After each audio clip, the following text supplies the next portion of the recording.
la variación ocurre a nivel génico, los genes mutan, aparecen alelos distintos, los organismos compiten y son seleccionados. Recuerden que para que haya selección tiene que haber herencia y variación fenotípica asociada a la herencia. Y como consecuencia las especies, poblaciones, evolucionan, acumulan cambios a lo largo del tiempo. Esa es la visión clásica. Esa visión clásica, por lo tanto, delimita la acción de la selección a nivel de los organismos. Ven como aquí cualquier cambio de gran escala o de pequeña escala es el resultado de procesos poblacionales microevolutivos que hemos estudiado. Naturalmente, cuando comparamos dos grupos muy divergentes, estamos pensando en efectos acumulados a lo largo de dos líneas y una gran cantidad de especies y generaciones. Pero la idea es que en realidad la sorpresa aquí es por falta por pérdida de situaciones intermedias.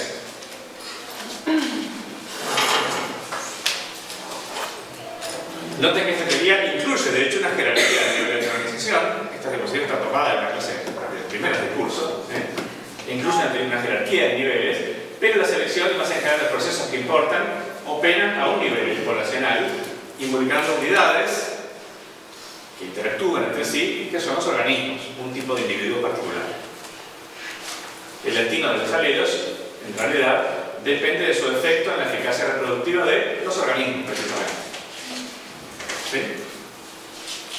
Este era el ojo, el blanco de la selección darwiniana clásica, y lo que la teoría sintética vino a agregar es un conocimiento de cuál es la base genética de esta variación en eficacia reproductiva. Cosa que Darwin, por supuesto, desconocía. Sabía que había lo que llamó el fuerte principio de la herencia, pero no sabía en qué estaba basado. Bien, entonces, para la teoría sintética hay a la vez dos cuestiones que van de la mano. Un proceso privilegiado, la selección natural, operando a un nivel privilegiado, aunque no exclusivo, que es el nivel de los organismos que conforman y las poblaciones que ellos conforman. Los individuos son los organismos, son interactores, interactúan entre sí, y el proceso importante que resulta de esa interacción es la selección natural. Interacción entre los organismos y con el ambiente. Bueno, esta tradición es una tradición clásica. Individuo y organismo son palabras intercambiables. Ahora, en el momento de plantearnos si puede haber procesos poblacionales de tipo darwiniano a cualquier nivel, tenemos que plantearnos cuáles son las características esenciales que permiten que ese proceso funcione. ¿Sí? Y aquí, también retomado en las clases iniciales, recuperamos algunas características. Primero, la individualidad. Tiene que haber unidades discretas, reconocibles, que participan del proceso. La individualidad biológica es una característica esencial y distintiva de los sistemas biológicos que hace que este proceso sea posible. De hecho, ya hemos dicho que si hay individualidad más un par de características más, que tienen que ver con la herencia, entonces hay evolución como consecuencia inevitable. Esto no significa con eso que he demostrado de un plumazo porque ha habido en la historia de la vida dinosaurios o mínimos, ¿de acuerdo? Pero habiendo individualidad biológica y recambio generacional, esas son condiciones suficientes para que ocurra la evolución, en un sentido general. Cambio a través del tiempo, descendencia con modificación. Equivalencia, ¿qué significa esto? Que existen conjuntos de unidades equivalentes, en el sentido que si quitamos algunas mentalmente, eso cambia las probabilidades de éxito o fracaso de otras. Algunos son capaces de sustituirse directamente o a través de las descendientes. ¿Sí? Que en términos generales, estas unidades tienen un modo de vida, un modo de interacción entre sí y con otras características externas del ambiente, grosso modo comparable. Como en la biología no hay dos individuos iguales, entonces siempre será una cuestión de grado poder decidir en qué medida son equivalentes estas unidades. ¿Sí? Por ejemplo, dos organismos de una misma especie típicamente son equivalentes, tienen un modo de interactuar con la realidad parecido. Pero parecido no significa idéntico, puede haber ecofenotipos distintos, puede haber distintas estrategias ecológicas entre machos y hembras, puede haber castas, hay un montón de cuestiones que terminan siendo una cuestión de grado. Inclusive, entre formas muy divergentes, puede haber algún nivel de interacción parecido al que observamos dentro de las especies. Por ejemplo, hay especies muy distintas que compiten por los mismos recursos. En algún sentido hay una interacción, pero consideramos que no es suficiente para que sean realmente equivalentes. ¿Sí? Bien. Reproducción. Sin reproducción no hay biología, en el sentido que los organismos biológicos, tal y como los conocemos hoy, son el producto de la reproducción. Pueden no reproducirse ellos, pero sin reproducción no hay organismos y no hay más en general individuos biológicos. Y herencia, que esa reproducción es con transmisión de información genética y no simplemente sin correlación entre ancestros y descendientes desde el punto de vista hereditario. Entonces, el asunto es que para que haya macroevolución en el primer sentido, de evolución por encima del nivel de especies, tenemos que reconocer en las especies estas propiedades. Si esto simplemente no es reconocible, se diluye ese nivel, entonces no hay individualidad y no hay condiciones poblacionales mínimas como para que ocurra ese proceso evolutivo a ese nivel. Podrá ocurrir simplemente un recambio dentro de las especies y como corolario, como consecuencia acumulada, el cambio macroevolutivo que estamos queriendo explicar. ¿Cuáles son las consecuencias potenciales de estas características? No obligatorias, pero potenciales. La primera es que puede haber sustitución, recambio. Hay unidades que pueden reemplazar a otras, que es la interacción biológica entre los organismos, directa o por interacción semejante con los recursos externos, por hacer. Competencia y evolución. Pero la evolución es que la base genética pueda cambiar. Ven que no se presentan demasiadas condiciones para que ocurra la evolución biológica. Pero esas condiciones tienen que estar. Pocas pero necesarias. Y si están presentes, tienen muchas consecuencias. Eso es un asunto importante. Vamos a hablar de un modelo que, si bien no es el primero, es la primera versión relativamente moderna de una propuesta de carácter macroevolutivo. Ha habido muchos intentos anteriores, pero este es uno de los que merece ser mencionado, que es el modelo de equilibrios puntuados o intermitentes de L-Gould. ¿Sí? De hecho, fíjense, el capítulo del ensayo directamente se plantea como una alternativa al gradualismo filético. ¿Qué es el gradualismo filético? Es esa evolución lenta y gradual de distintas líneas filogenéticas que imaginó o propone la visión clásica en el Darwinismo. Así que es una propuesta que se planta como una propuesta alternativa a lo que hemos venido estudiando. ¿Cuál es el problema? El problema que se plantea es explicar la persistencia de especies aparentemente incambiadas. Podríamos decir incambiadas ¿de qué punto de vista? Lo que se puede observar típicamente en el registro fósil, morfológicamente incambiadas por millones de años en el registro fósil.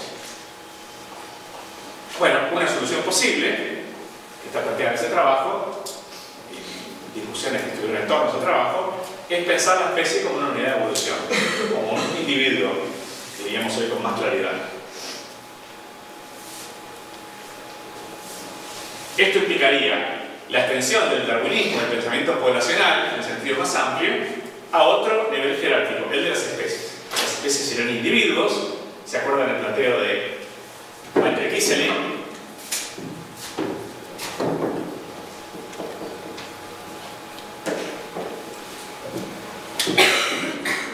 Que se multiplican formando grupos filogenéticos y que competirían con otras entidades del mismo tipo en un ambiente que es el de la diversidad filogenética.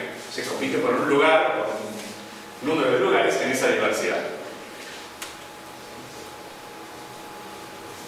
Esta es la idea muy general que vamos a analizar en mayor detalle más o menos pronto.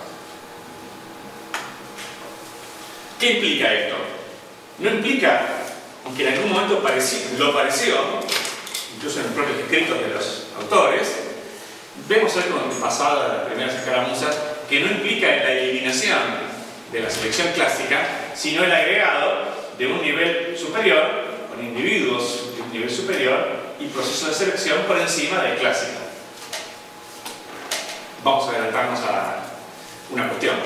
Cualquier intento de sustituir la selección clásica y el nivel clásico por fenómenos de tipo selección de especies, cualquier intento de sustituirlo ha resultado poco feliz. Una meta más modesta puede ser agregar a los procesos conocidos una dinámica macroevolutiva propia.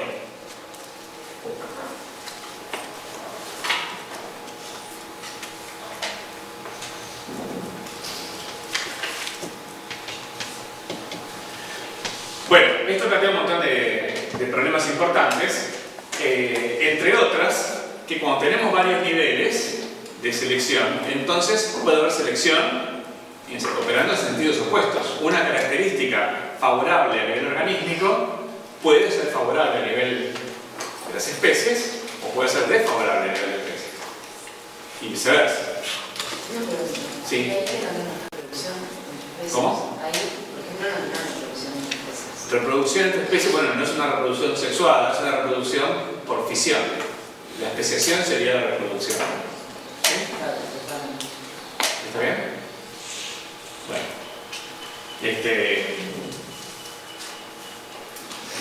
O sea, volviendo al planteo de Giesecke, ¿por qué Giesecke cree que las especies son individuos y no clases? Porque tienen ciertas características esenciales de actividad biológica. Nacen por reproducción, origen, por especiación, diríamos para ser bien claros, ¿sí? Tienen un ciclo vital que incluye un periodo de vida, duran un cierto tiempo y luego mueren por extinción, habiéndose antes reproducido, especiado. Bueno, ese es el ciclo vital de las especies. ¿De acuerdo? Y enseguida el pequeño microevolucionista que tenemos todos dentro dice, bueno, pero eso en realidad es... Adentro de eso hay un montón de organismos que son los que realmente se reproducen. Bueno, eso es igual a decir que dentro de un organismo hay un montón de células que además tienen genes que son los que realmente se reproducen. ¿De acuerdo? Y ese planteo ha sido hecho. Richard Dawkins lo ha llevado al extremo y cree que el único individuo verdadero que merezca ser considerado, el único agente de la evolución, el protagonista, es el gen. Todo lo demás son construcciones de los genes para su propia supervivencia. ¿De acuerdo? Pero con ese planteo no cae solamente la selección de especies, cae toda la jerarquía, hasta quedarnos acá. ¿Sí? Bueno, puede haber conflictos entre niveles, eso también puede pasar en los niveles anteriores, ¿de acuerdo? Puede haber un carácter que es favorable desde el punto de vista gamético y que puede ser desfavorable desde el punto de vista organístico. Siempre hay un momento clave, me olvido del nombre de la mutación, pero hay una mutación conocida en humanos que produce problemas de viabilidad, es una mutación deleteria, que es una enfermedad grave, genera dificultades en el desarrollo embrionario. ¿De acuerdo? O sea que desde el punto de vista organístico es claramente deleteria, desfavorable. Sin embargo, esa mutación aparece con una frecuencia relativamente alta es menos del 1%, pero tiene una presencia bastante marcada. Cuando una característica deleteria tiene una frecuencia y una persistencia más o menos alta, existe desde el punto de vista clásico varias formas posibles de que eso ocurra. Primero, puede haber mutación recurrente. O sea, esa característica puede estar estructurada genéticamente de tal manera que haya un sesgo en favor de la producción más o menos continua de mutaciones que generan esa característica. ¿De acuerdo? Presión mutacional, eso implica ciertas cuestiones genéticas, pero bueno, eso es posible. La otra posibilidad es que esas mutaciones tengan características desfavorables a cierto nivel, por ejemplo en el desarrollo, pero que estén asociadas a caracteres favorables en otras etapas, por ejemplo reproducción en la vida adulta. Entonces son relaciones contrapuestas, pero dentro del ciclo vital de un organismo, relaciones clásicas, digamos así. Sorprendentemente, hay algunas mutaciones, pocas hay que decirlo, que se ha podido demostrar que su ventaja no está dada por presión mutacional ni tampoco por efectos contrapuestos en distintas etapas del ciclo vital del organismo, sino por selección gamética. Son mutaciones que sistemáticamente favorecen la proliferación de los espermatocitos que acarrean. O sea, para un espermatocito acarrear esta mutación es una ventaja porque produce más espermatozoides que sus competidores. Entonces, desde el punto de vista gamético, es una mutación favorable. ¿De acuerdo? Para el individuo gameto. Desde el punto de vista organístico, el organismo que se forme con esa mutación es desfavorable. Así que hay conflictos entre niveles porque hay presiones selectivas contrapuestas sobre una misma mutación. Lo que es una ventaja a un nivel puede ser una desventaja a otro nivel. ¿Sí? Y ustedes pueden decir, bueno, la larga va a permear el organismo. Puede ser. Eso depende de cuál es la intensidad de la presión selectiva a ambos niveles. Lo mismo pasa a nivel de organismos y de especies. ¿Sí? Una característica que favorece la multiplicación de los organismos que la poseen es favorable al nivel organísmico. Si lleva la gloria de la especie a su extinción, eso no le quita ni le agrega nada desde el punto de vista adaptativo clásico. ¿De acuerdo? Puede ser favorable al nivel organísmico y fatal a nivel de la persistencia de las especies o de grupos filogenéticos. Bueno, hay efectos que se propagan de un nivel a otro. Por ejemplo, una característica que favorece la proliferación de especies se propaga a los organismos que están contenidos en esas especies. ¿Okay? Y también notemos que los grados de cohesión de individuos a distintos niveles son muy distintos. El organismo biológico multicelular es una estructura, como sabemos, altamente cohesionada. De eso nos habla en la anatomía y la fisiología. Buena parte de la biología de los organismos nos habla del alto grado de cohesión, de integración de partes que existen en un organismo. ¿De acuerdo? Y bueno, hay que preguntarse si una especie tiene ese grado de cohesión o si su cohesión está basada en otras cuestiones. Y podría ser igual o más débil que la cohesión de los individuos biológicos clásicos de los organismos. Bueno, también recordemos que si hay procesos poblacionales a distintos niveles, esos procesos no serán solo la selección, también el azar, que conocemos como deriva genética a nivel poblacional, tendrá su manifestación a nivel macroevolutivo o a nivel génico. Quiere decir que si nosotros aceptamos o reconocemos como válida la dinámica macroevolutiva con unidades individuales llamadas especies, esa dinámica incluirá o podrá incluir la selección, pero también el azar, operando a ese nivel. El éxito de un grupo filogenético puede deberse a esa selección clásica o de especies, pero también puede deberse al azar. Y ambas cosas no son excluyentes. Bueno, vamos a una primera definición de selección de especies que debemos a Elizabeth Verba, ya la hemos mencionado, que dice que la selección de especies es la interacción entre caracteres emergentes, variables y heredables de las especies y elementos ambientales comunes experimentados por dichos individuos. ¿Qué individuos? Las especies. ¿De acuerdo? Que causan diferencias en el éxito darwiniano. ¿Cómo se mide a este nivel el éxito darwiniano? Las tasas de especiación y o extinción entre los linajes de especies. La especiación es la reproducción, ¿sí? Y la extinción tiene como contrapartida la supervivencia, la persistencia o la supervivencia. ¿Sí?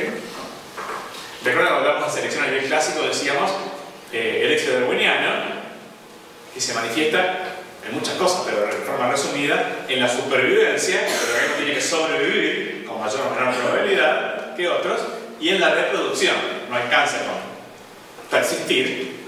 El éxito darwiniano en definitiva tiene que ver con la reproducción diferencial. ¿Sí? Se mencionan las dos cosas porque sin supervivencia no hay reproducción, obviamente. ¿Sí? Bueno, a nivel de especies, el éxito diferencial tendría que ser completamente análogo. El éxito diferencial se basa en la persistencia de las especies, su capacidad de resistir la extinción y la reproducción, que es la especiación a este nivel. La formación de nuevas especies descendientes. Veremos en breve que este planteo es bien claro en cuanto a qué es lo que existe para reconocer un caso de selección de especies, pero también es muy restrictivo. Hay muy pocos casos, ejemplos, que resistan, que sobrevivieron a esta exigencia.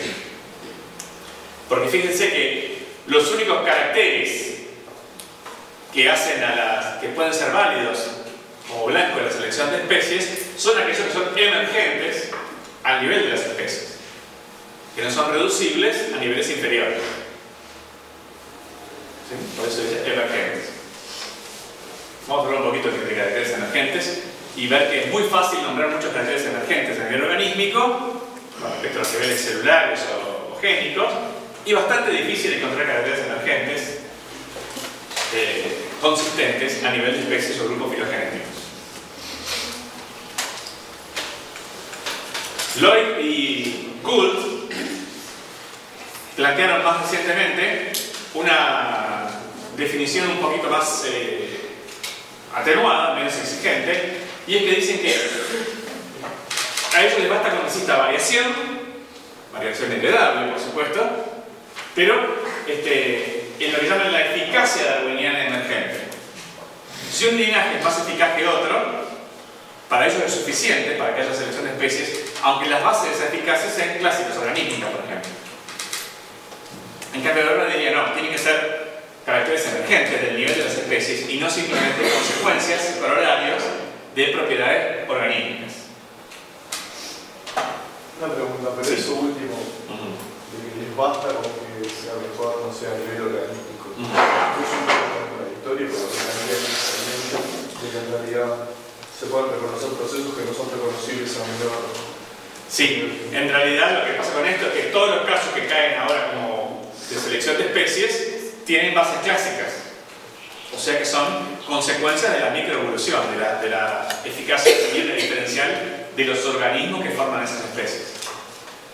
Entonces, en algún sentido, esto es una concesión al neodarwinismo clásico, lo cual no le quita interés al fenómeno de la macroevolución, pero lo remite en realidad a propiedades emergentes del nivel organísmico que tienen consecuencias en la eficacia de los linajes.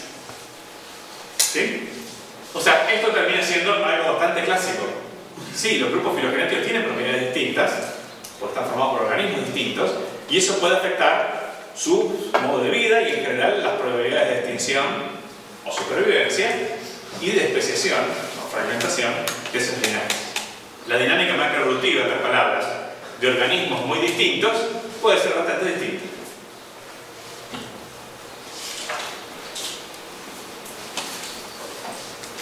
¿Lo puedes explicar de nuevo de eficacia darwiniana emergente? Sí.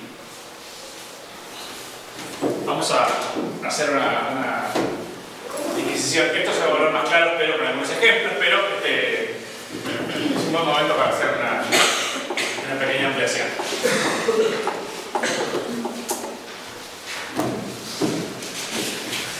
Vamos a plantearnos un ejemplo un poco hipotético de problema que se quiere explicar y ver cómo serían los dos casos.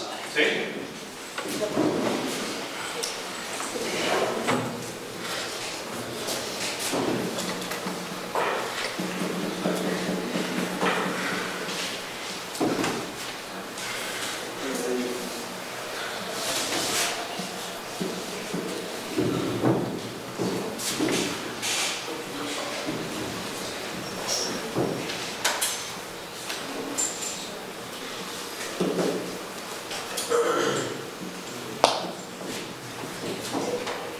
Un grupo A, una duración media de las especies,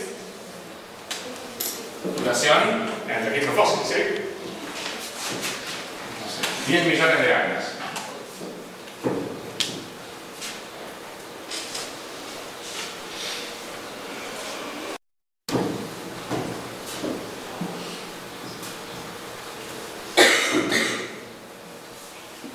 Y una tasa de especiación,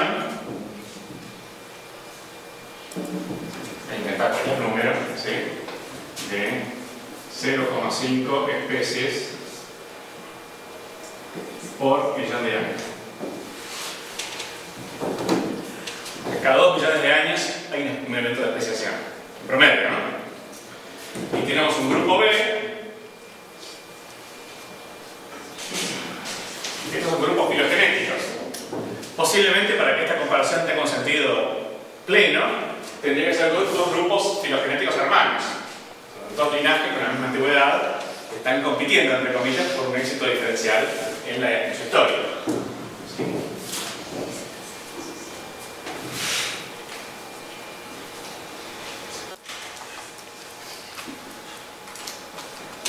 Los grupos hermanos son monofiléticos recíprocos y tienen un ancestro común exclusivo, es decir, no compartido con otros grupos por fuera de esto que estamos considerando. ¿De acuerdo? Muy bien. Y el grupo B tenemos duración media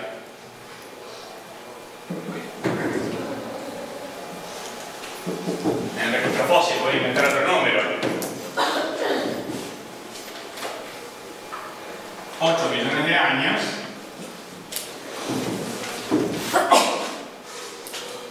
Y tasa de especiación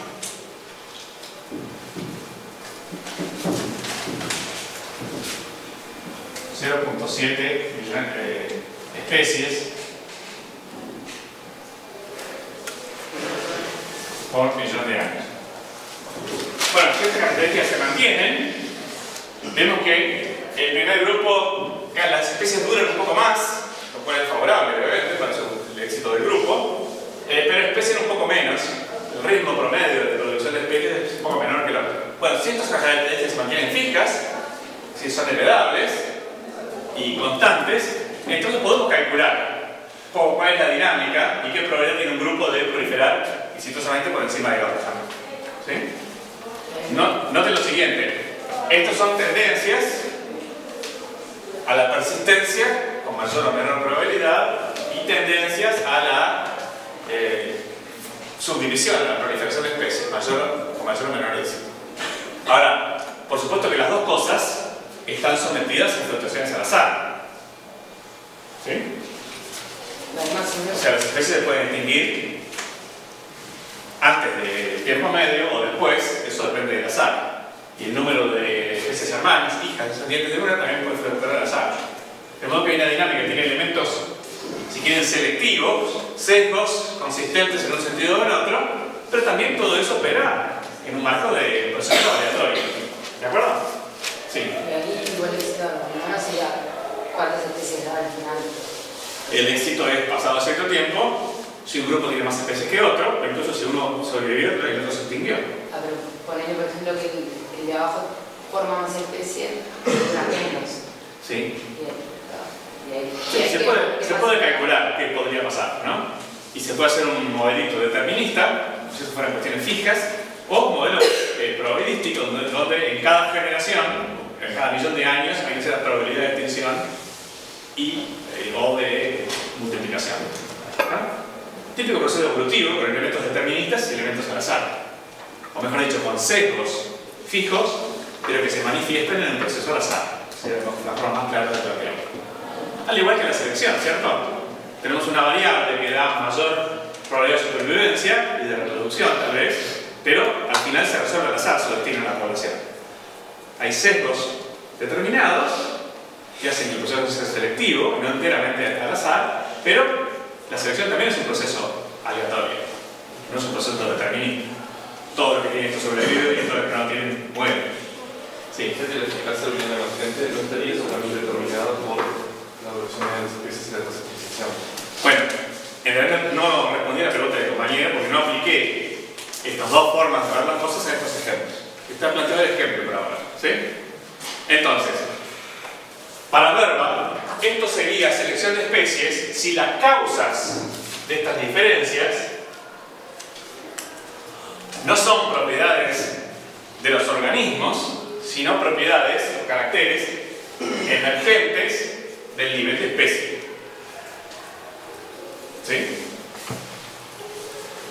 Por ejemplo, la masa corporal, que es una característica muy importante a nivel ecológico y evolutivo, la masa corporal es una propiedad del organismo.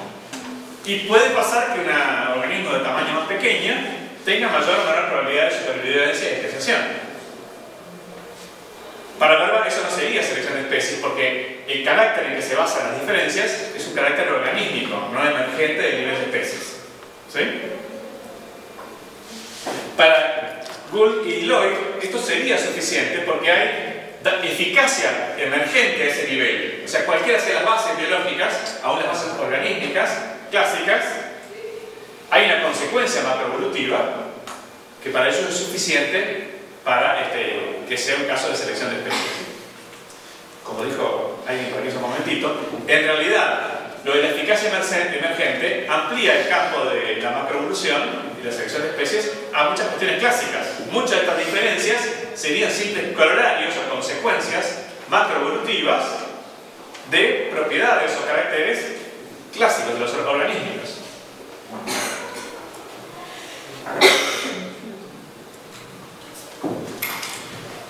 ¿Cómo distinguimos caracteres emergentes de caracteres no emergentes? A veces no es totalmente fácil, pero en principio un carácter emergente es un carácter que no es reducible, que no tiene una expresión fenotípica a nivel inferior al que estamos considerando.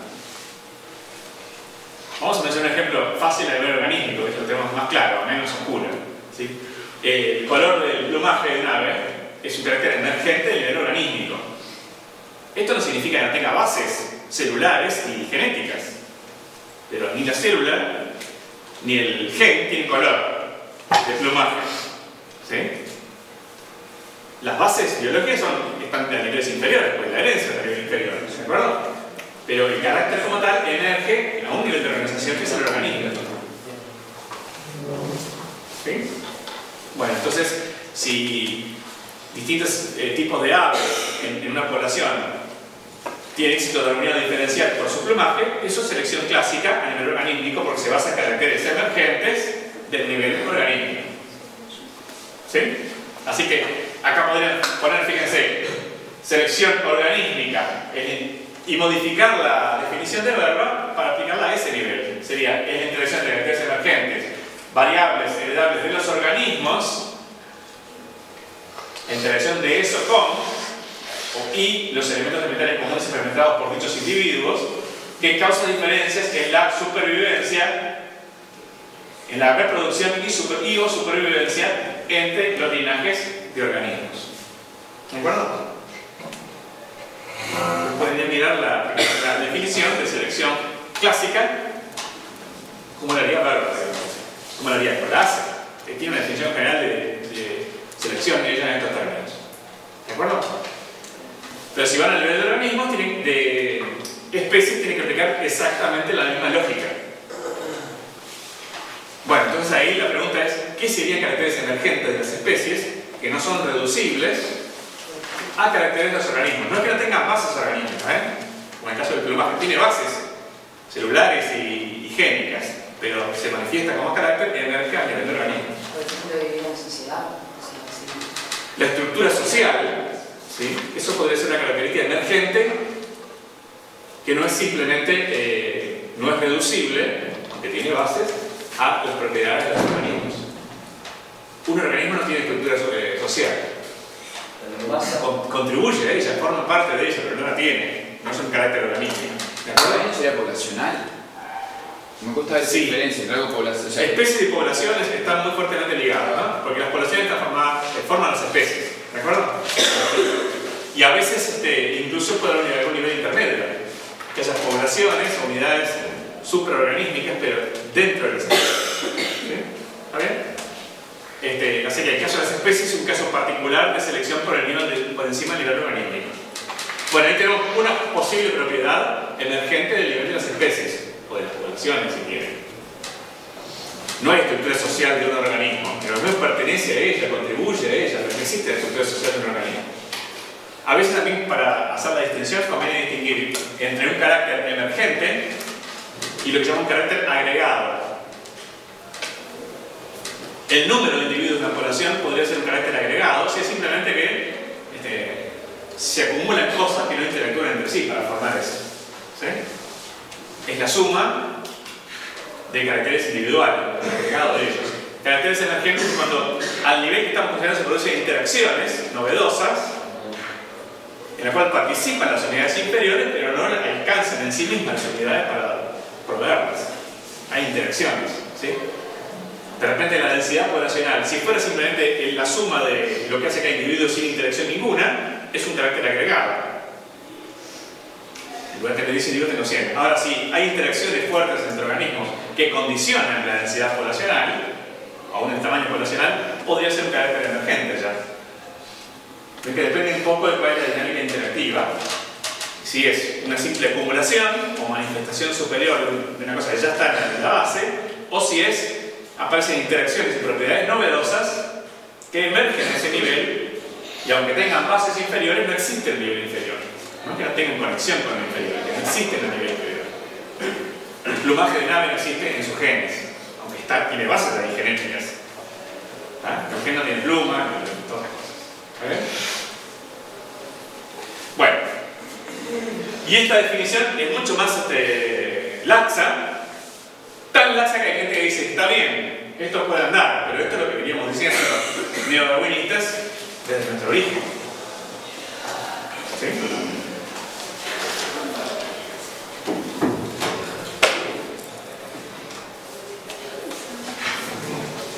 Bueno, creo que a raíz del ejemplo de las preguntas nos adelantamos a esto.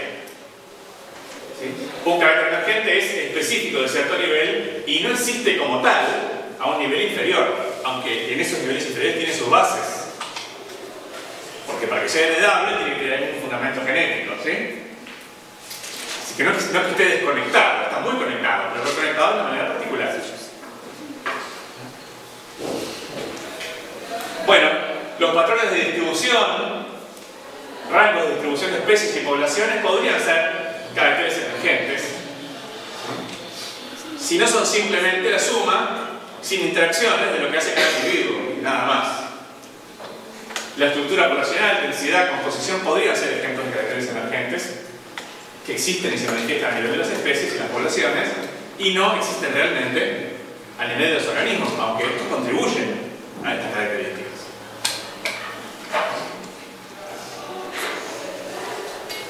En principio, cualquier tipo de individuo puede sufrir un proceso análogo al de la selección clásica a cualquier nivel en que estemos estudiando individualidad biológica. ¿Sí? Siempre y cuando lo que es el blanco de la selección sean esas propiedades emergentes del nivel que estamos considerando. O sea que la definición de Barba es una definición nítida, exigente y claramente aplicable a cualquier nivel biológico. Deja abierta la pregunta de si existe tal fenómeno. ¿Sí? Si hay selecciones más caracteres emergentes de ese nivel. Eso se responderá caso a caso. La lógica es bien clara. Y afortunadamente, si lo aplicamos al nivel mejor conocido, que es el clásico de los organismos, funciona perfectamente bien. Lo cual es bueno. Que esa es la parte más claramente definida del asunto. Así que tiene que funcionar allí por lo menos.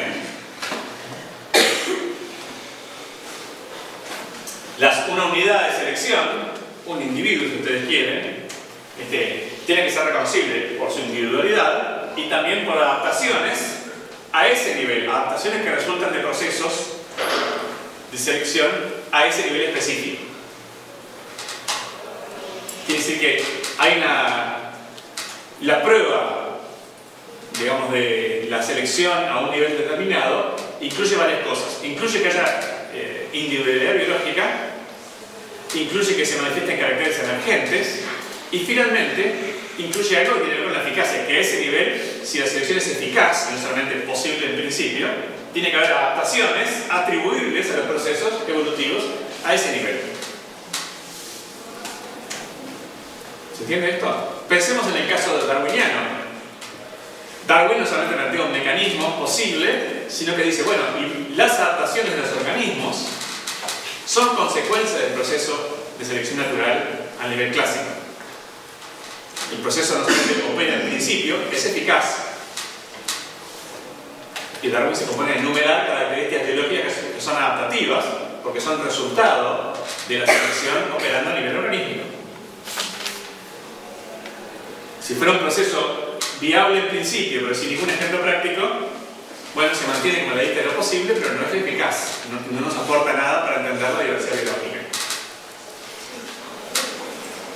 ¿Estamos? Entonces, nosotros tenemos que, en la visión jerárquica de la evolución, implica varias cosas. Primero, reconocerse individualidad biológica. Si a un nivel no la hay, se acabó el problema. Ese nivel sale del juego. Segundo, si hay propiedades emergentes a ese nivel. Si no los hay, son muy débiles, desaparecen con mucha facilidad, seguramente no vale la pena seguir el proceso. Si pasamos a la segunda barrera, la última, es si realmente la selección a ese nivel es suficientemente eficaz como para resultar en adaptaciones de ese nivel. El resultado de la selección es la adaptación. Bueno, tenemos que poder enumerar ejemplos de adaptaciones biológicas atribuibles a la selección a ese nivel y no a un nivel, por ejemplo, diferente, el clásico del organismo.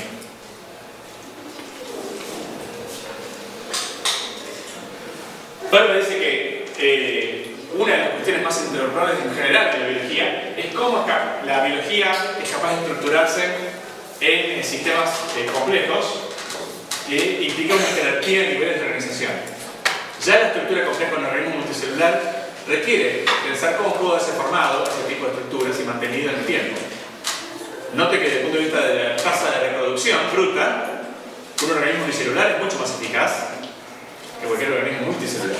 Bueno, ¿cómo la evolución puede generar esa complejidad que implica claramente una lentitud reproductiva mucho mayor que la que tiene un organismo unicelular? Que es una pregunta interesante, ¿de acuerdo? La reproducción sexual también implica una complejidad interesante, pero que es un poco paradojal, es que la reproducción asexual parece ser mucho más eficaz a primera vista. Y sin embargo, la reproducción sexual es importante. Él dice que hay por lo menos dos niveles semi-independientes, y esto va a ser muy criticado, en la evolución, la micro y la macroevolución. Y para Eldredge, la macroevolución tiene una dinámica propia, que complementa o en muchos casos excede en importancia a la microevolución. Ya veremos cómo, en qué medida la macroevolución pasa esas tres barreras que acabamos de plantear: el reconocimiento de la individualidad, el reconocimiento de propiedades emergentes a ese nivel individual y la eficacia del proceso. Como adelanto, yo diría, estos son temas siempre un poco contenciosos, que la tendencia es a reconocer la individualidad de las especies, a reconocer algunas propiedades emergentes, aunque suelen ser bastante maleables, lábiles, y a reconocer muy poca eficacia en el proceso. No interés sin eficacia. Muchísimas características del linaje de grupos filogenéticos parecen ser el resultado de la adaptación a nivel organísmico y no tanto de la adaptación, esa que exigía Williams, a nivel de las especies. Pero esto es una generalización sin argumento, como adelantándonos al análisis, ¿de acuerdo? Como para ver hacia dónde vamos. Vamos a hacer un corte en este momento y después vamos a entrar ya de lleno al modelo de equilibrio puntuados y la visión actual que tenemos sobre él. Conceptos generales vinculados en la macroevolución. Vamos a hablar ahora del modelo de equilibrio puntuados en mayor detalle. El punto de partida es este: en el registro fósil aparecen bruscamente y luego persisten virtualmente incambiadas desde el punto de vista morfológico, que obvio decirlo, tenemos el registro fósil durante largos periodos de tiempo, típicamente millones de años. Esto entra en contradicción aparente con la visión neurodarwinista según la cual si el registro fósil es perfecto, la transición gradual entre las especies se vería reflejada en las series fósiles. Y además habría cambio morfológico más o menos continuo, tanto dentro como entre las especies. ¿Sí? La expectativa del gradualismo sería que la evolución no estaría concentrada en eventos de especiación y luego estática desde el punto de vista morfológico.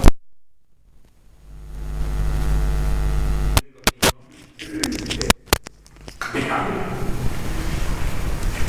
Podemos decir que el modelo de equilibrio puntuado plantea lo que se llama estasis, ausencia de cambio dentro de las especies, aquí y aquí, y cambio concentrado en el momento de formación de las especies. A ese cambio brusco se le llama puntuación. Momentos de cambio brusco. En cambio, el gradualismo filético esperaría primero que pueda haber cambio continuo sin especiación. Una línea puede cambiar a lo largo del tiempo, punto, sin especial. Y segundo, el cambio morfológico ocurriría antes, durante y después de la especiación. Hay una relación forzada entre cambio morfológico y formación de especies. Veremos que estos son dos extremos de un continuo potencial que podemos observar en la naturaleza y concretamente en el registro fósil.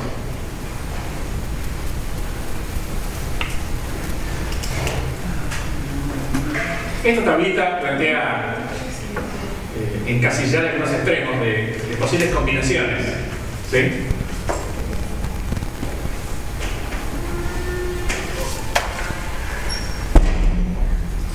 El modelo de equilibrios puntuados implica que el modo de cambio es en la cladogénesis o especiación y que es un modo puntuado. El gradualismo filético, el cambio ocurre en lo que Marx llamó la anagénesis, el cambio filético dentro de un linaje. Y por supuesto, si un linaje se divide, cada uno de los descendientes continúa con el proceso. Y ese cambio es además gradual. Esa es un poco la distinción. El ritmo de cambio y el modo se refiere a si está asociado o no a la cladogénesis.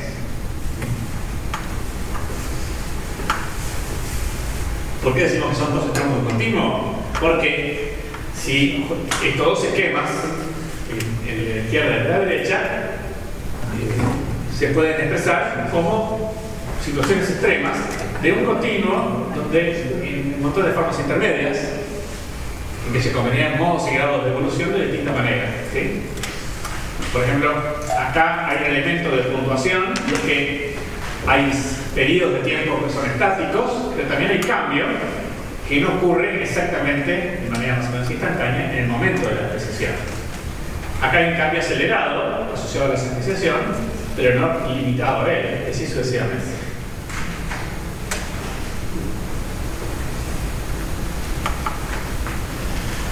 El modelo tiene dos aspectos que conviene distinguir, y son fenómenos que conviene examinar separadamente. Por un lado, el fenómeno de la puntuación, si el cambio morfológico es episódico y no continuo, y si está asociado a la especiación. Y lo segundo es lo que se llama la estasis, la ausencia de cambio o estabilidad mantenida durante mucho tiempo, millones de años. Los dos problemas o los dos aspectos de este modelo que conviene examinar. Por supuesto que están vinculados, porque si el cambio morfológico no está completamente asociado a la especiación, entonces ya la estasis no es completa. Puede ser una tendencia, pero no una cosa tan marcada. Pero bueno, esas dos facetas conviene distinguirlas bien. Y vamos a ver que tienen grado de observación e implicancias bastante distintas. En el modelo original de Regimold, ellos plantean la especiación que ellos invocan, o creen que está involucrada, es la especiación peripatria de Mayer.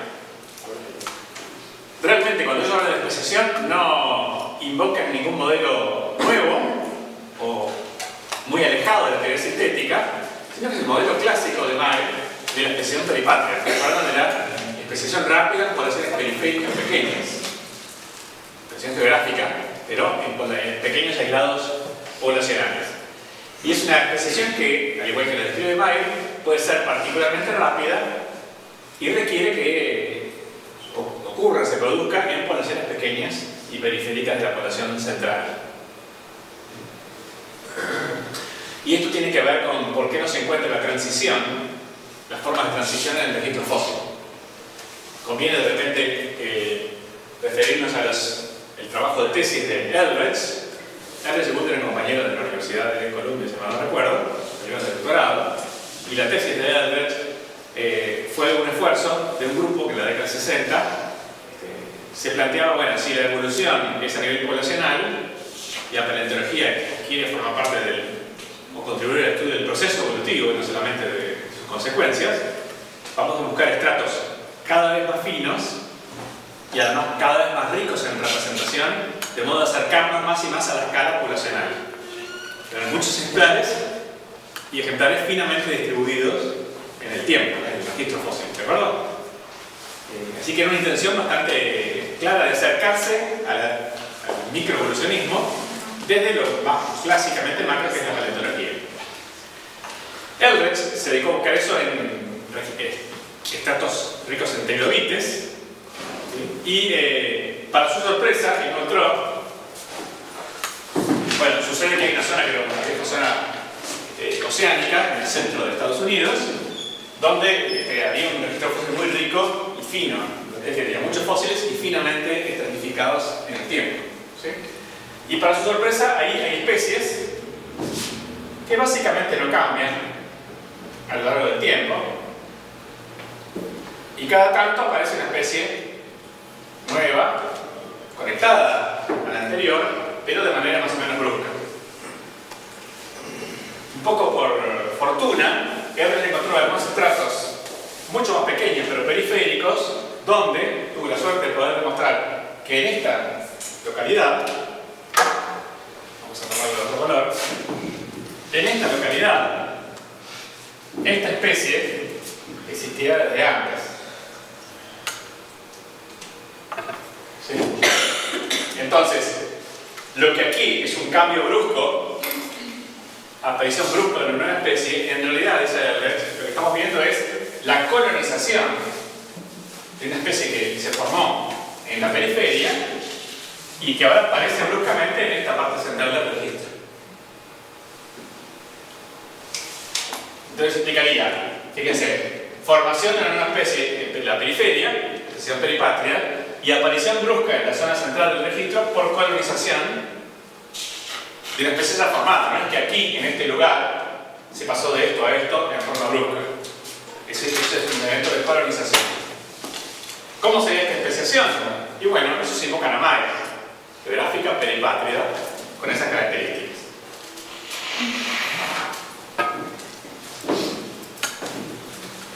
Y lo que dice Eldredge es, bueno, aquí tuve la suerte de encontrar este aislado periférico, que me da una clave que si mirara solamente el registro central, no lo tendría.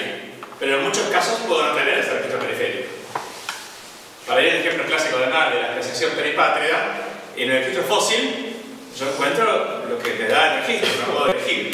De repente podría encontrar, vamos a decir así burdamente, Nueva Guinea continental, pero no las islas periféricas en las cuales más pudo ver o que yo encontraré ejemplos de especiación peripátrida. ¿De acuerdo? Muy bien, entonces, varias cosas importantes. Por las dudas, conviene aclarar que este modelo es bien clásico y que, por cierto, no implica que el pasaje de acá a acá haya sido para una macromutación.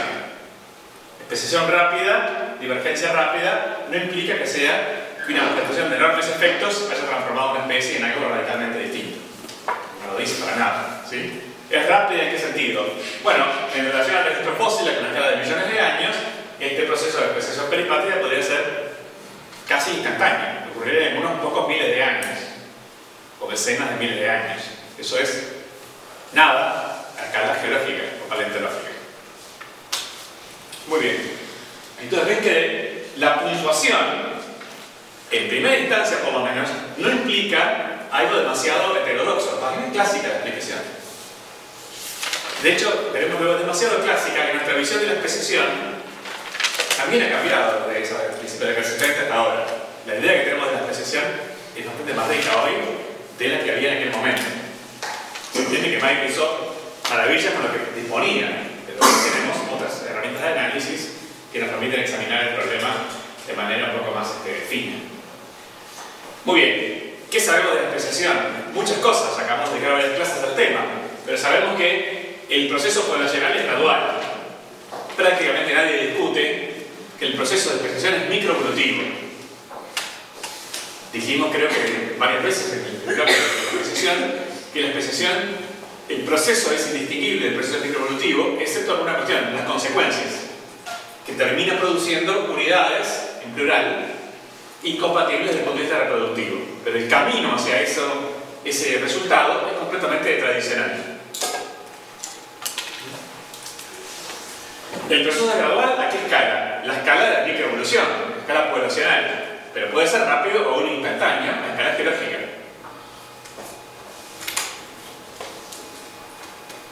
¿Estamos con eso? Muy bien.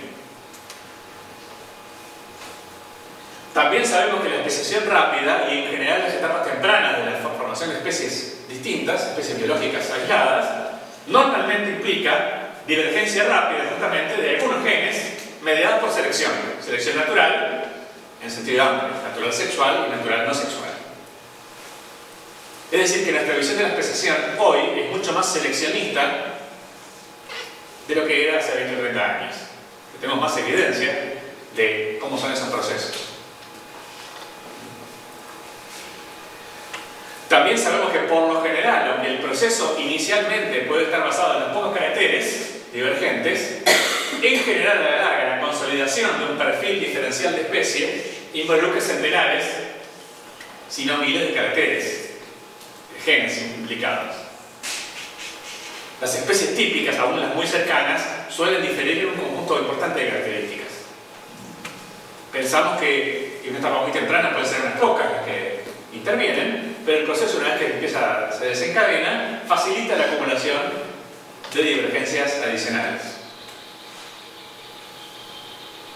Entonces, esta visión de la especiación no viene del modelo de Prior puntuados, viene de lo que sabemos de la formación de las especies, pero nos permite ver el fenómeno de la puntuación desde adentro, digamos, desde la especiación misma.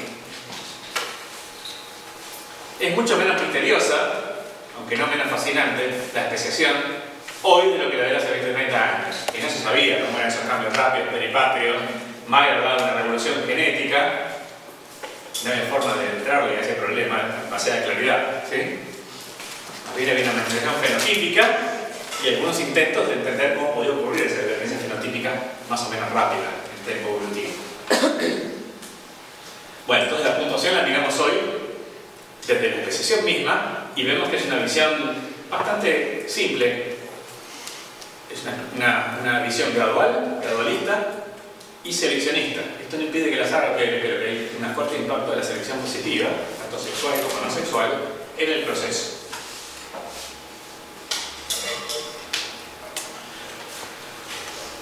Digamos que Ellis y Gould invocan para explicar el fenómeno de la puntuación lo siguiente: que hay restricciones genéticas y de características que bloquean la posibilidad de divergencia en condiciones normales, en poblaciones grandes, estables. La evolución morfológica está muy bloqueada.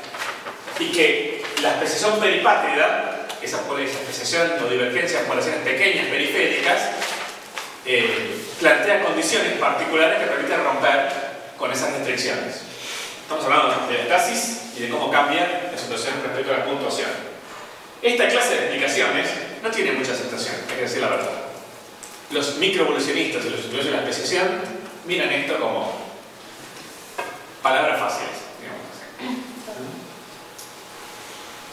¿Por qué? Porque se piensa que la especiación ocurre más o menos como acabamos de describir, por evolución, divergencia lenta y gradual, acelerada no por azar o grandes cataclismos o rupturas de restricciones, sino acelerada por la selección divergente en distintos dinámicos. Pero podría haber otro tipo de asociación más sutil entre divergencia morfológica, que es lo que ocupa el modelo de Prior puntuados, y especiación. Los que estuvieron en la conferencia de Futuyma lo escucharon de boca del autor, ahora lo vamos a repetir brevemente. Porque esa asociación alternativa, hoy bastante aceptada, fue planteada por Futuyma hace bastante tiempo.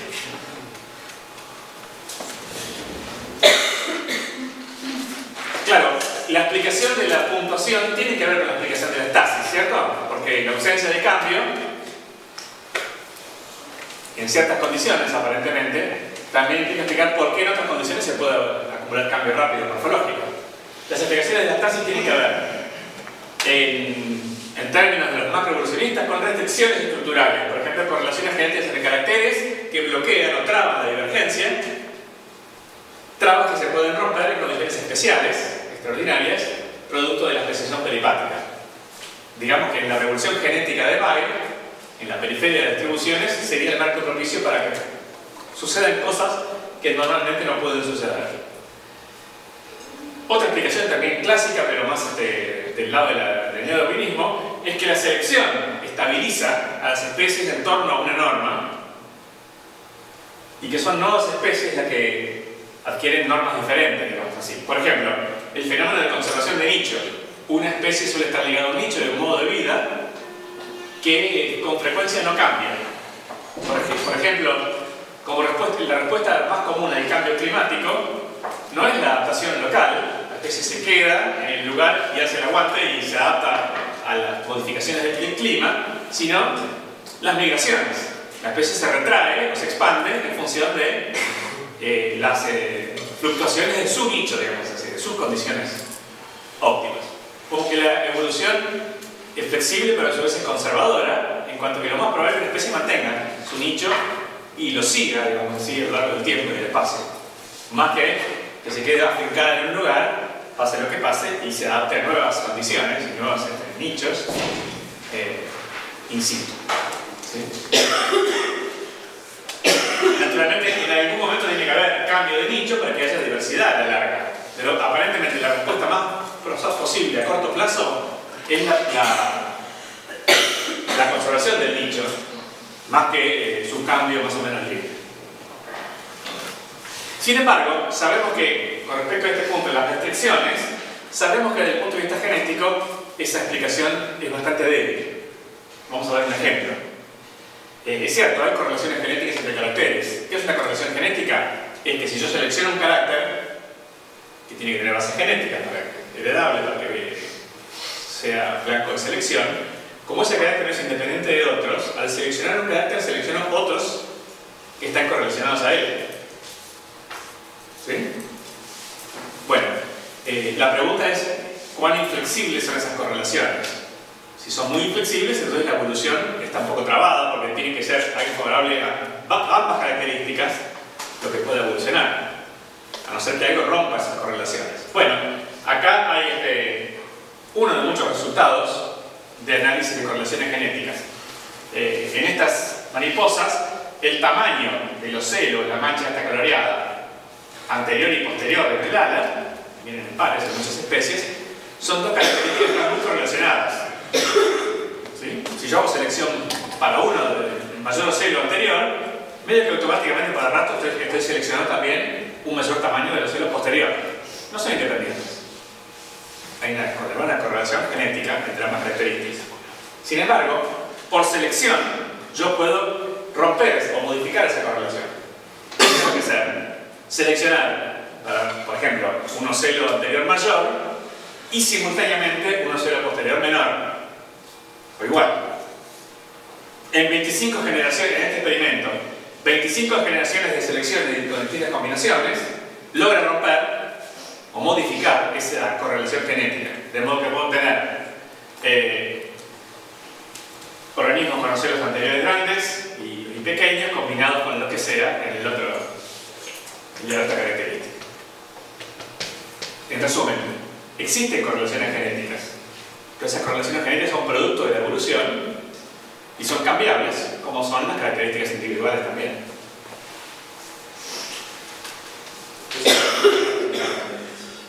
Lo que quiere decir esto es que las correlaciones genéticas existen y condicionan la evolución, ¿sí? Efectivamente, pero muchas de las que han sido estudiadas son también, la correlación misma es maleable de la selección, no solamente el carácter. ¿Sí? Vamos a ver un esquemita. Si yo tengo dos caracteres, dos tamaños de algo, ¿sí? Que están correlacionados, ¿qué significa? Significa que si yo, acá tengo la media de la población, si yo quiero seleccionar para el carácter 1 mayor, que sería para este lado, la respuesta a esa expresión selectiva directa no es así, sino así. ¿Sí? Como este carácter no es independiente de este, selección en esta dirección también implica selección en esta dirección, o sea que el vector resultante combina ambos caracteres.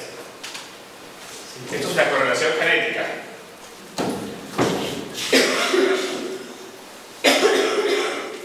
Bueno, voy a poner correlación entre caracteres y aclarar que puede ser fenotípica, con bases puramente plásticas o con bases genéticas.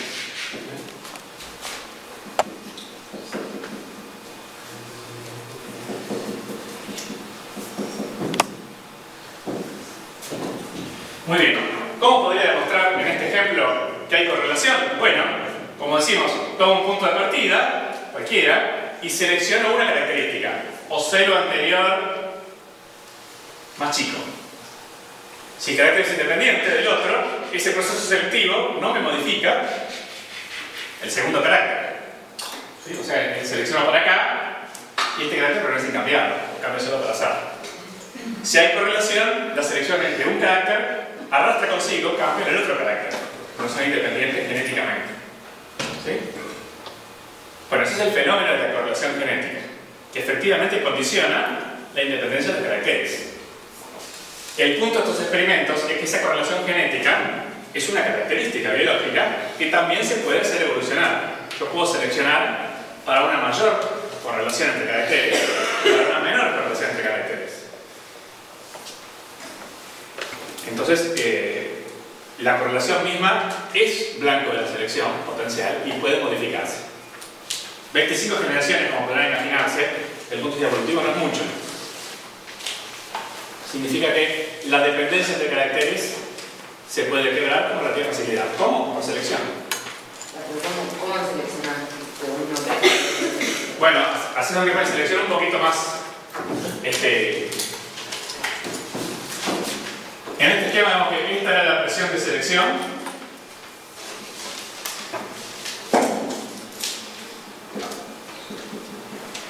Yo selecciono solo un carácter.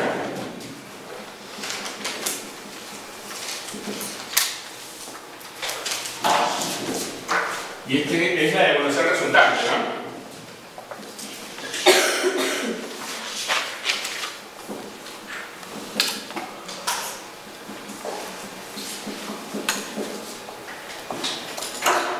Aquí yo solamente miro en la fisiología de generaciones cuando hago selección. Supongo que la selección consiste en mirar a ojo a los descendientes y separar los que tienen más de la característica que estoy seleccionando. ¿Sí? Muy bien, entonces tengo una camada, elijo los dos celos más grandes, de este tipo, los demás los descarto y sigo para adelante. No vamos a entrar en los detalles de qué modo de selección exacto hago, pero algo así, ¿no? Entonces, mi dirección de selección es esta. Pero el resultado va a ser que efectivamente este carácter aumenta. Si hay variación genética del cual puedo recurrir, aumenta la característica, pero asociada a ella resulta una evolución de otro carácter que yo ni siquiera estaba mirando. Ignoro ese otro segundo carácter. Como está correlacionado, aparece una respuesta también en el segundo carácter. Esto es muy común.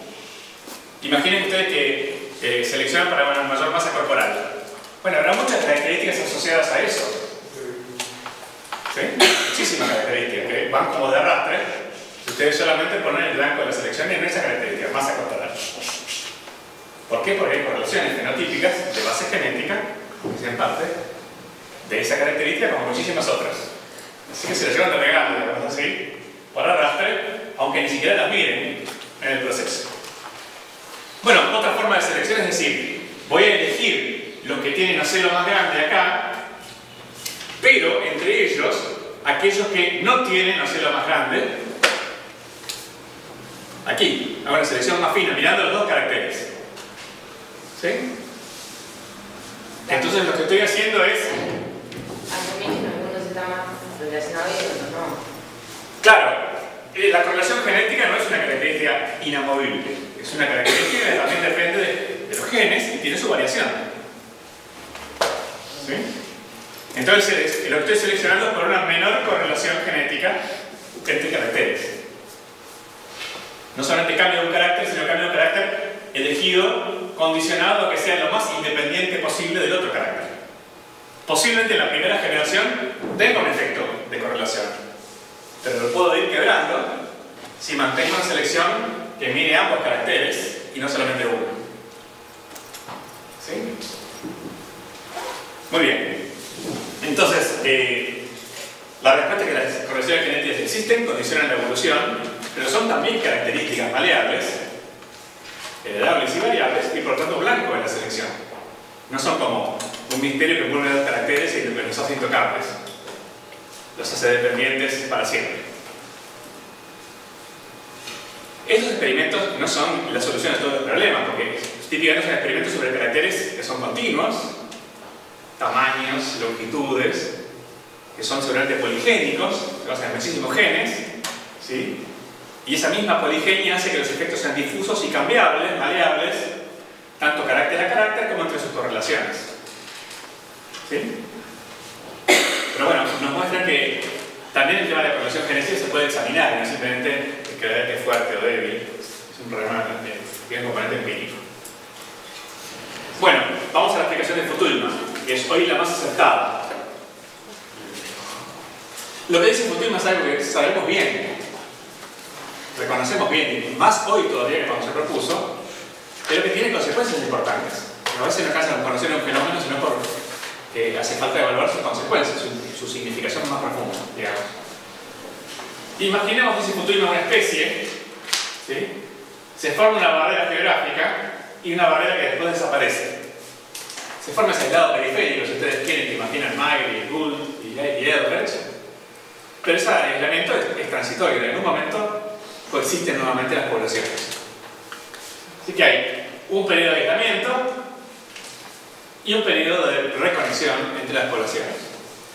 Lo que dice Futuyma es que el aislamiento favorece la divergencia, por ejemplo, por adaptaciones a condiciones locales distintas, lo conocemos bien. El tema es que esa divergencia puede tener siendo reabsorbida o eliminada cuando se recomponga el flujo génico entre las poblaciones. Si esto es una población periférica, por ejemplo, será un pequeño número de individuos con respecto al total.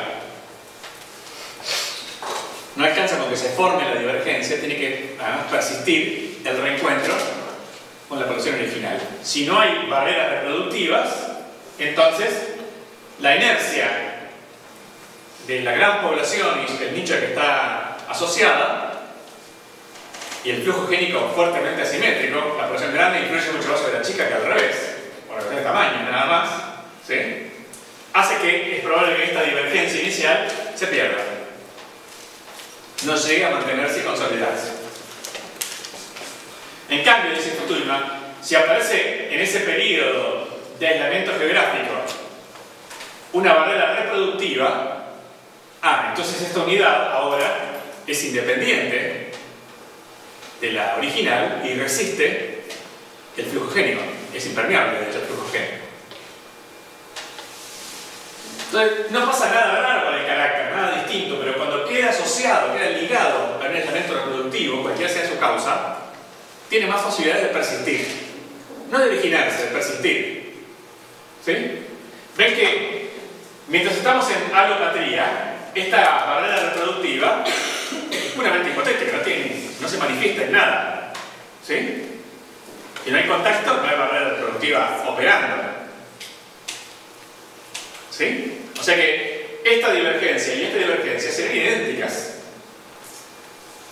Pero si por cualquier razón, aún por casualidad, aparece una barrera reproductiva, sella la divergencia y permite que luego del contacto la especie nueva persista con más facilidad. No va a haber inundada su variación genética por flujo génico, no se va a ver absorbida o traída de vuelta a la norma de la población principal. Le puede se puede extinguir, pero hay una parte del problema, digamos así, que está eliminado. Este fenómeno de reabsorción desaparece. Cuando los caracteres son tan divergentes, se puede dar un fenómeno de reabsorción así. Sí, bueno, La pregunta es si cuando las categorías son todas divergentes se puede dar un fenómeno de reabsorción. Por supuesto, si la divergencia marcada ya evita la reabsorción, estamos hablando de algún tipo de barrera reproductiva, ¿no? Puede ser simplemente posigótica, que los híbridos no son demasiado buenos, pero en definitiva hay una barrera reproductiva, ¿sí? Pero si por ejemplo hablas de un carácter científico que no tiene implicancia reproductiva, yo que sé, no sé, que son de distinto color y bueno, entre los que son del mismo color se van juntando entre sí y al final vas a terminar. Claro, pero Ya fíjate, te vamos a ver por qué se da. si los que son del mismo color se van juntando entre sí porque hay una barrera geográfica, está todo bien. Ahora, si se siguen juntando entre sí preferencialmente después del contacto, entonces es un elemento reproductivo, ¿sí? Es un mecanismo de elemento biológico. La característica dependería mucho de la especie. Ah, claro, sí. Después, hay muchas diferencias morfológicas muy marcadas que no impiden la compatibilidad reproductiva, ¿sí? Muchos, el tamaño corporal, hace que introduzca problemas mecánicos, que no impiden la compatibilidad reproductiva. De modo que, por supuesto, esta divergencia puede ser justamente resultar en el elemento reproductivo. El punto de esto, ¿cuál es? Es que si por cualquier causa aparece un elemento reproductivo, entonces tenemos unidades independientes, ¿sí? No cambia la forma que se genera la divergencia, cambia lo que sucede luego de que entran en contacto secundario las poblaciones. Esta tiene más chance de persistir que esta otra, de no ser reabsorbida y por tanto eliminada. Ese juego asimétrico ante una pequeña población aislada que se vuelve a encontrar con la gran población original. ¿Sí? Una pregunta. Sí. Y bueno, y el proceso, por supuesto, se puede volver a ocurrir, puesto que precisamente tenemos el elemento reproductivo ya consolidado. Sí. En cuanto a que uno piensa que es gradual en los cambios y otros que son puntuales. Sí. ¿Puede ser que existe un sesgo, por ejemplo, en que uno va al registro y ha basado su evidencia en un modelo de especie y otro lo hayan hecho en otro por el tema, por ejemplo, de los relojes moleculares?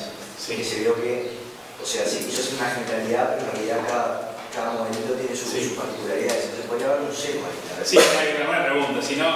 Si los paleontólogos que van y encuentran casos graduales no están buscando ciertos tipos de casos que son distintos a los que buscan cambios discretos. Efectivamente, algo de eso hay. Por ejemplo, el caso de Eldredge, estas diferencias son típicamente el número de filas de ocelos en el ojo compuesto de los trilobites. Bueno, el número de filas típicamente es un carácter discreto. 15 filas, 16, 18, esos son los números por otra parte que se manejan, ¿sí? En cambio, la longitud del cuerpo es un carácter típicamente continuo y va a tender mucho más a expresar variación en una escala continua, tanto entre las poblaciones como entre poblaciones. Así que efectivamente hay un sesgo de características que se buscan, ¿sí? De todos modos, una cosa importante también es que los ejemplos de equilibrio puntuados propuestos por ese grupo, no por sus enemigos, digamos, sus oponentes, son ejemplos de cambios bastante modestos. Por ejemplo, eso, de 15 a 16 o a 20 filas de ocelos en el ojo compuesto de un trilobite. Yo no creo que sea importante. Estamos hablando de variaciones relativamente humildes. No son grandes cataclismos, ¿de acuerdo? Cualquiera de los dos casos, de hecho, son cambios más o menos humildes. Pero sí hay una tendencia que uno busca caracteres continuos y otros caracteres discretos. Eso marca un sesgo un poquito en la interrelación. Después veremos ejemplos de patrones para ver de qué estamos hablando. ¿Sí? Otro punto que se ha planteado, bueno, resumiendo aquí, lo que dice Futuyma es que la asociación entre cambio morfológico y cambio y especiación no es causal. No es que tenga que haber cambio morfológico para que haya especiación, ni que tenga que haber especiación para que haya cambio morfológico. No es eso. Es un problema de asociación. Cuando el cambio morfológico se asocia a la especiación, a las barreras reproductivas, tiene más chance de persistir simplemente. Recordemos que, si lo decía May, la formación de las especies, desde el punto de vista de la biodiversidad, es el primer paso. En realidad, para que las especies acumulen a eso que llamamos biodiversidad, tienen que persistir, no solamente producirse. ¿De acuerdo? Bueno, de repente, dice Futuyma, la divergencia morfológica persiste con más chances si está asociada al elemento reproductivo que si está mezclada o metida dentro de la variación de una especie. No es que se origine con más chances, es que persiste y le va mejor con esa asociación, aunque sea casual. ¿De acuerdo? Piensen, por ejemplo, en los objetos de divergencia posible especiación paralela. Esas lagartijas que están ahí en el borde de los bosques húmedos en Australia y que en las zonas más abiertas tienen diferencias morfológicas. Que se repiten, que son adaptativas, sabemos incluso que tiene que ver con la mayor eficacia de evasión de predadores, y que ocurren en presencia de flujo génico. Tenemos divergencia morfológica suficientemente adaptativa entre ambientes para que persista el flujo y resista el flujo génico. Se forma y se mantiene a pesar del flujo génico, aparentemente. Lo que sugiere Futuyma es que esa situación puede no durar demasiado, porque siempre esas poblaciones de borde terminan siendo reabsorbidas por las poblaciones centrales y se vuelven a formar y vuelven a absorberse. O se mantienen con una tensión por selección divergente, pero nunca despegan. En cambio, si hay una barrera geográfica y se forma algún tipo de aislamiento reproductivo, esa divergencia no tiene autonomía de vuelo, por así decirlo. Aunque nada tiene que ver el aislamiento reproductivo con la divergencia en sí misma morfológica, que es una divergencia adaptativa por selección, su asociación facilita la persistencia de esa característica. ¿De acuerdo? O sea que eso se mantiene, tipo, surgen las cosas en los lados y algunas se las comen en un lado y otras en otro. Claro, si hubiera una circunstancia, por una barrera geográfica que permitiese la formación de una especie, de una barrera reproductiva, entonces esas formas que están siempre por el borde se diferencian pero no terminan de redondear el proceso, lo pueden redondear y tenemos una especie con más autonomía de vuelo, con más capacidad de persistir a lo largo del tiempo y generar un linaje propio. ¿Está bien? ¿Qué tiene de macroevolutivo? ¿Qué tiene de macroevolutivo? No, es una explicación microevolutiva del fenómeno macroevolutivo de que el cambio morfológico suele estar asociado a especies distintas. ¿Sí? La asociación que da Futuyma no es causal, que no hay cambio morfológico sin especiación y que solamente con la especiación lo hay, sino un poco casual. Cuando el cambio morfológico termina encasillado en una especie distinta, por casualidad, tiene más chances de que le vaya bien en la vida. Su futuro está más asegurado que en el otro caso. ¿De acuerdo? Entonces, el fenómeno del equilibrio puntuado puede ser correcto, pero su explicación viene desde la microevolución, digamos. Bueno, ¿qué pasó con esta hipótesis de Futuyma del 87, creo que es?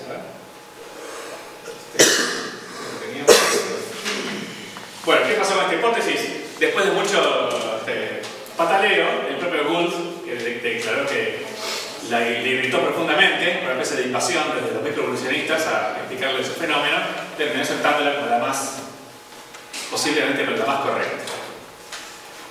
Lo que estamos viendo aquí, y con esto terminamos por hoy, es lo que ha pasado con la especiación, que empezó como un terreno de disputa entre los neodarwinistas, que lo consideraban como un fenómeno clásico, microevolutivo clásico,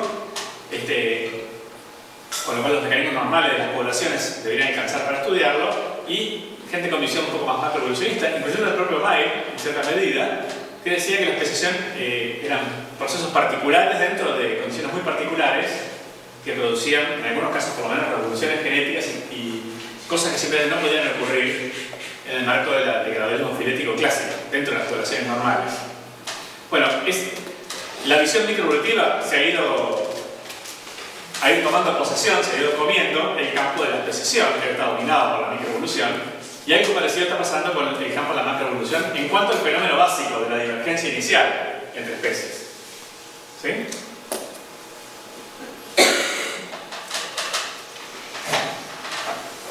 Bueno, vamos a parar por aquí entonces. Tenemos